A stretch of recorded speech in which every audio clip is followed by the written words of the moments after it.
రాబోయే 24 ఎలక్షన్లు తప్పకుండా మేము కాంగ్రెస్ పార్టీ మన ఆంధ్రప్రదేశ్లో తప్పకుండా మెజార్టీ సాధిస్తున్నా అనుకుంటున్నాము.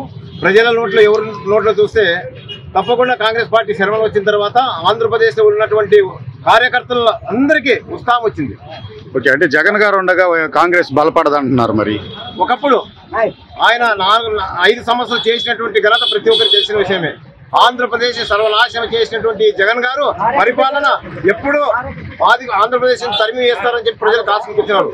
అన్ని కులం వాళ్ళైతేనేమి, అన్ని మతం వాళ్ళైతేనేమి, ప్రతి ఒక్కరూ ఆంధ్రప్రదేశ్ లో ఉన్నటువంటి 5 కోట్ల ప్రజలు జగన్ గారిని తరిమి కొట్టాలి, కాంగ్రెస్ పార్టీని తేవాలని ప్రతి ఒక్కరి రోడ్లో లభిస్తుంది. ఈ రోజు అంటే వైఎస్ ఆశయాలు నేనే సాధిస్తున్నాను అంటున్నారు. మరి కాంగ్రెస్ సొత్తా వైఎస్ జగన్మోహన్ రెడ్డి సొంతమా? కాంగ్రెస్ పెద్ద సంస్థ, ఇది ఎవరి సొత్తు కాదు. ప్రతి ఒక్కరు కాంగ్రెస్ లో కార్యకర్తలాగా పనిచేయాలి, నాయకులు కావాలి, ముఖ్యమంత్రులు కావాలి, మంత్రులు కావాలి, అంతేగాని ఎవరి సొత్తు కాదు కాంగ్రెస్ పార్టీ.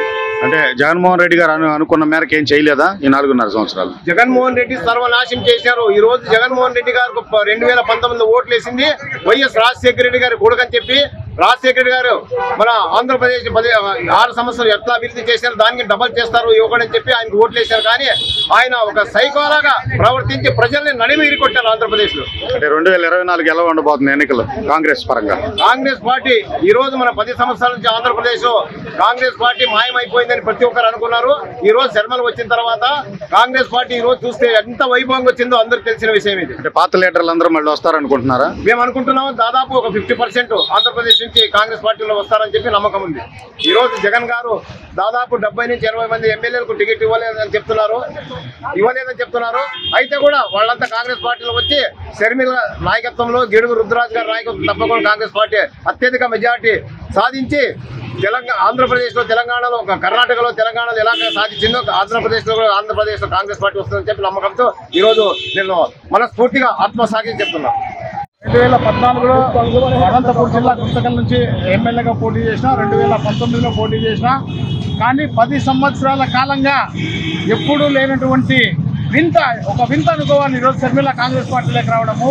ఎందుకంటే 3 పార్టీలను కూడా ఏకి పారేసింది. ఒక అన్నని చూడకుండా పార్టీ పరంగా ఈమె చూస్తుంటే, ఈమె మాట్లాడినటువంటి మాటలు వింటుంటే రాబోయే రోజుల్లో కాంగ్రెస్ పార్టీ కనీసం అధికారంలోకి రాకపోయినా కనీసం అంటే 20-30 మంది ఎమ్మెల్యేలు కూడా గెలిచేదానికి ఖచ్చితంగా ఛాన్స్ ఉంది. నేను కాంగ్రెస్ పార్టీ జనరల్ సెక్రటరీగా కూడా చెప్తున్నాను, ఖచ్చితంగా కాంగ్రెస్ పార్టీకి మంచి రోజులు వస్తున్నాయి. ఆమె మాట్లాడినటువంటి మాటలు ఇటు చంద్రబాబు గుండెల్లో, ఇటు జగన్ గుండెల్లో, ఇటు మోడీ గుండెల్లో తూటలే తగిలింటాయి. ఇప్పటికీ కూడా వాళ్ళకి ముగ్గురికి కూడా జ్వరం వచ్చింటుంది.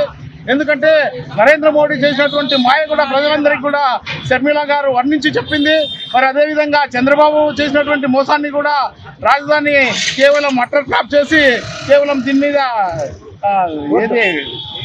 నెట్లో చూపించి అధికారత ఎన్నో మాయమాటలు చెప్పి చంద్రబాబు చెప్పింది. కానీ మరి 3 గ్రాఫిక్ లో చూపించేసినాడు.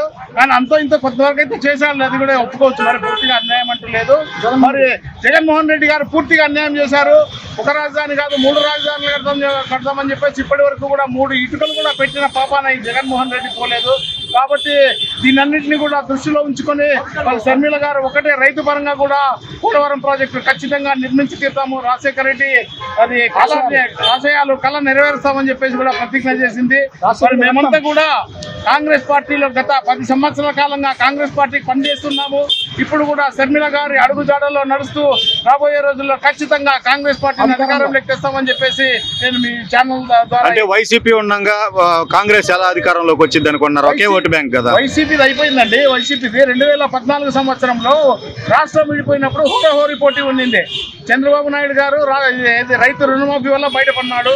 మరి గత 5 సంవత్సరాలు చంద్రబాబు నాయుడు పరిపాలన చూసాం కాబట్టి ఒక్కసారి రాజశేఖర రెడ్డి గారి కొడుకు జగన్ పరిపాలన చూసామని చెప్పేసి ఆ దయతో జగన్ గారిని గెలిపించారే తప్ప జగన్ మీద ప్రేమతో కాదు, రాజశేఖర రెడ్డి కొడుకుగా రాజశేఖర రెడ్డి చేసినట్లు చేస్తాడని అభిమానంతో గెలిపించారు తప్ప జగన్ మీద ప్రేమతో కాదు. మరి అతను అవన్నింటినీ కూడా తుంగలేకి తొక్కి కేవలం అన్ని మోసపూరితమైన మాయమాటలు చెప్పి ఒకటి కూడా ప్రజా జీవితంలో దీర్ఘకాలిక ప్రజా ఉపయోగాలు చేయకుండా తాత్కాలికంగా ఏదో కొంత వాళ్ళకు డబ్బులు వేసి మళ్ళీ డబ్బులు తిరిగి అన్ని రకాల మద్యం రూపంలో తిరిగి వసూలు చేస్తూ ప్రజలు మోసం చేస్తున్నాడు. జనాలు ఇవన్నింటినీ కూడా గమనించారు. మా ఆంధ్రప్రదేశ్ పిసిసి అధ్యక్షులుగా కావటం కాంగ్రెస్ పార్టీ కార్యకర్తలుగా మాకు ఎంత ఆనందాన్ని ఇచ్చింది. ఎందుకంటే శర్మిలమ్మ గారు ఆంధ్రప్రదేశ్లో ఉన్నాయి చాలా బాధాకరమైన సమస్యలు ఈ రోజుని ప్రత్యేక హోదా గురించి పూర్తిగా వివరించారు మేడం గారు. తర్వాత పోలవరం ప్రాజెక్టు గురించి వివరించారు. ఆంధ్రప్రదేశ్లో రైలు రాకపోకల గురించి వివరించారు. మరి ఆంధ్రప్రదేశ్లో ఉన్నటువంటి ఆర్ఎంబి రోడ్ల గురించి వివరించారు. విలేజ్ రోడ్ల గురించి వివరించారు. ఇంకా ఆల్రెడీ మేడం గారికి ఆంధ్రప్రదేశ్ బాధలు తెలుసు. రాజశేఖర రెడ్డి గారు రాజ్యం కోసం మేడం గారు పరితపించి జగన్మోహన్ రెడ్డి గారి తరఫున గతంలో తిరగడం జరిగింది. ఇప్పుడు మా పార్టీలో రావడం ముఖ్య కారణం ఏంటంటే నాన్నగారు అంటే రాజశేఖర రెడ్డి గారు, వైఎస్ షర్మిలమ్మ గారు నాన్నగారు రాజశేఖర రెడ్డి గారు ఆశయాలు నెరవేరట్లేదని మేడం గారు తెలంగాణలో పార్టీని పునఃప్రయాణంగా విడిచిపెట్టి నాన్నగారు పేరు నిలబడాలి అంటే ఎక్కడ ఆంధ్రప్రదేశ్లోకి వెళ్ళి అక్కడ ఆంధ్రప్రదేశ్ను బాగు చేయాలి. తెలంగాణ నేను పాదయాత్ర చేశాను, చాలా బాగుంది, ఇక్కడ తెలంగాణ అభివృద్ధి అయింది. కానీ ప్రత్యేక హోదా లేక అక్కడ ఆంధ్రప్రదేశ్ నాశనం అయిపోయింది. నాన్నగారు రాజ్యం అక్కడ రావాలి అని కంకణం కట్టుకుని మేడం గారు మళ్ళీ మా పార్టీలో చేరి పార్టీకి మంచి ఉత్సాహాన్ని ఇస్తారు. రానున్న రోజుల్లో షర్మిల సీఎం అవుతుందని మేము అందరం ఆశిస్తున్నాం. ప్రత్యేక హోదా కూడా వస్తుంది అనుకుంటున్నారు. ప్రత్యేక హోదా అది కాంగ్రెస్ వల్లే సాధ్యం. అక్కడ రాహుల్ ప్రధాని అవుతాడు. ప్రజలందరూ కాంగ్రెస్ బలపరచాలి. ప్రత్యేక హోదా వస్తుంది. పోలవరం ప్రాజెక్ట్ అవుతుంది. రోడ్లు సస్యశ్యామలంగా ఉంటాయి. ఎస్సీ ఎస్టీ బీసీ సప్లైలను మళ్ళీ ఘనంగా నిర్వర్తించాలంటే పైన కాంగ్రెస్ రావాలి. ఇక్కడ షర్మిలమ్మ సహకారం పూర్తిగా ప్రజలకు సహకరించి మరి కాంగ్రెస్ పార్టీని రాష్ట్రంలోని కేంద్రంలోని గెలిపిస్తారని మేము పూర్తిగా నమ్ముతున్నాం. అంటే జగన్ ఉండగా సాధ్యం అవుద్దంటారా? జగన్మోహన్ రెడ్డి గారు కేవలం కాంగ్రెస్ పార్టీ ఓటు బ్యాంకునే తీసుకెళ్లగలిగారు కానీ రాజశేఖర రెడ్డి ఆశయాలను తీసుకెళ్ళలేకపోయారు. ఎందుకంటే అది మేమనే మాట కాదు, ప్రజల్లో పూర్తిగా ఉన్నటువంటి విషయం ఇది. మేము అక్కడక్కడ రాజశేఖర రెడ్డి గారు అంటే మాకు ప్రాణం, జగన్మోహన్ రెడ్డి గారు ద్వేషం కాదు, ఒక ముఖ్యమంత్రిగా మాకు గౌరవమే. కానీ వారి విధానాలు పంచుడే తప్ప శాతంలో ఏమీ మాకు చూపించలేదే మేము గ్రహించాం. ప్రజలు కూడా గ్రహిస్తున్నారు. 2024 ఎలా ఉంటుంది కాంగ్రెస్? 2024లో కాంగ్రెస్ మంచి మెజారిటీలో అసెంబ్లీలో కూర్చుంటుంది. అంటే గెలుపు అనేది షర్మిలమ్మ గారు ఈసారి ప్రతిపక్ష నాయకురాలుగా ఉంటారు. ఎంపీలు మొత్తం షర్మిలమ్మ గెలిపిస్తుంది. ప్రతిపక్ష నాయకురాలుగా ఉండి ఎవరున్న మెడలో వంచి ఆంధ్ర రాష్ట్రంలో ముఖ్యమంత్రి జగన్ రెడ్డి గారు అవ్వచ్చు, చంద్రబాబు నాయుడు గారు అవ్వచ్చు, పవన్ గారు అవ్వచ్చు. కానీ ఇక్కడ పరిపాలన అంతా కాంగ్రెస్ చెప్పినట్టే నడుస్తుంది. ఎందుకంటే ప్రత్యేక హోదా వస్తుంది, పోలవరం వస్తుంది, రోడ్లు వస్తాయి, మెట్రో వస్తుంది.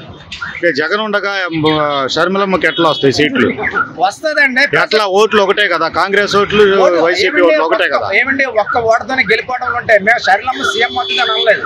షర్మిలమ్మ అదే ఎంపీలు తీసుకొస్తా అంటున్నారు కదా. ఎంపీలు మొత్తం 25 స్థానాలు మాయే. మీ అంటే మరి వైసీపీకి రానట్టేనా? వైసీపీకి ఏరండి. వైసీపీ కానీ టీడీపీ కానీ అవి బీజేపీ ఓట్లు. అది అందరికీ ప్రజలు గ్రహించేశారు. ఇటీవల కొన్ని క్రాస్తుల మీద దాడులు కానివ్వండి, దేశంలో దాడులు కానివ్వండి, ఇవాళ రాష్ట్రంలో ఎస్సీలు మరణాలు కానివ్వండి, ఇవన్నీ ప్రజలు గమనిస్తున్నారు. కొందరు ఎస్సీలు అయితే కొందరు అధికారులు పిచ్చివాళ్ళ కింద తయారయ్యారు. దానికి కారణం ఏంటో కూడా ప్రజలు గమనిస్తున్నారు. వాళ్ళ పెద్దల్ని మరి గౌరవనీయులు ముఖ్యమంత్రిగా నానే స్థాయి నాది కాదు, నేను అనకూడదు, కానీ ప్రజలందరూ కూడా గమనిస్తున్నారు. తోటి కాంగ్రెస్కి పూర్వ వైభవం రానుంది. ఎందుకంటే ఇది ప్రజల యొక్క ఉద్దేశం. ప్రజలు దేనికోసం అయితే ఎదురు చూస్తున్నారో, రాజశేఖర రెడ్డి యొక్క ఆశయాలు ఎవరి వల్ల అయితే నెరవేరుతాయని అనుకుంటున్నారో, రాజశేఖర రెడ్డి ఆశయాలు ఎవరి వల్ల అయితే నెరవేరలేదో ప్రజల యొక్క గుండె చప్పుడు ఇవాళ వైఎస్ షర్మిల రావడం అనేది, ప్రజల ఆంధ్రదేశానికి రావడం, పిసిసిగా రావడం అనేది ప్రజల యొక్క గుండె చప్పుడు. నిజంగా కాంగ్రెస్కి పూర్వ వైభవం రావడమే కాకుండా అలాగే కాంగ్రెస్ పార్టీ ద్వారాగా ప్రజల యొక్క మనసులో ఉన్నటువంటి కోరికలు కూడా నెరవేరబోతున్నాయి. అలానే ఇక రానున్న రోజుల్లో ఇంకా కాంగ్రెస్ పార్టీకి పూర్వ వైభవం, అలాగే ప్రజలకు జరుగుతున్నటువంటి అన్యాయాల విషయంలో కూడా ఇరపపాతంలాగా అన్యాయాలు అరికట్టడానికి షర్మిలమ్మ వచ్చిందని ఈ సందర్భంగా నేను తెలియజేస్తున్నాను. అంటే కాంగ్రెస్ మొత్తం వైసీపీలోనే ఉంది కదా, వైసీపీ ఉండగా కాంగ్రెస్ బలపడుతుందా? కాంగ్రెస్ అనేది వైఎస్ అంటేనే కాంగ్రెస్, కాంగ్రెస్ అంటే వైఎస్ రాజశేఖర రెడ్డి. అలాగే వైఎస్ అనే పేరు పెట్టుకుని కాంగ్రెస్ పేరు పెట్టుకోవడం వల్ల ఈ వైసీపీ పార్టీకి ఓటు వేసిన ప్రతి ఒక్క జనం కూడా అది కాంగ్రెస్ ఓటు బ్యాంక్ అనే మేము సందర్భంగా తెలియజేస్తున్నాం. అంటే జగన్మోహన్ రెడ్డి కూడా వైఎస్ పేరుని వాడుకుంటున్నటువంటి పరిస్థితి ఉంది. ఆయన చరిష్మాకి ఎక్కువ మంది వస్తారా? షర్మిల చరిష్మాకి రాబోయే రోజుల్లో భవిష్యత్తు ఉంటుందా? 100కి 100 పాళ్ళు వైఎస్ని కాంగ్రెస్ పార్టీని వాడుకున్నటువంటి ఓటు బ్యాంకే జగన్ గారిది.